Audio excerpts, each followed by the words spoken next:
Are you running from God? 3,000 years ago, the great king of Israel committed adultery and killed the woman's husband to cover it up. What outrage! And afterwards, he ran from God. He had once known God, but after feeling as though he'd gone too far, he ran from him. It's easy to be disgusted by the evil of other people, but do you ever look inward at your own evil desires? Let's see. In 2 Samuel 11, the king of Israel, David, was at the height of his career. He had everything he could desire. However, he wanted more. He was ungrateful. He took a beautiful woman from the city, stole her sexually from her husband, and then he murdered the husband to cover it up. Her husband, whose name was Uriah, was even a friend of David. Then David ran from God. I've got some questions about the story, and I'm sure you do too. Like, why would David try to cover the adultery up, and why was running from God a bad thing? Wouldn't God have been displeased with him? First, David covered up his actions, his sin, because of guilt and shame. That's the same reason he ran from God. David knew he had done evil and ran away from the problem. That's the same thing we do, isn't it? We excuse our wrongdoings by saying they aren't that bad, but when you do evil things, you hurt people. No person should be hurt by another.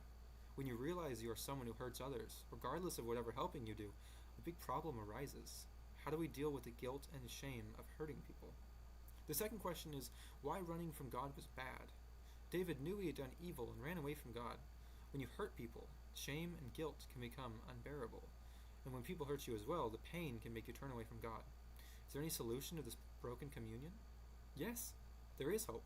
In fact, when God made the world, he made people without guilt, shame, or brokenness.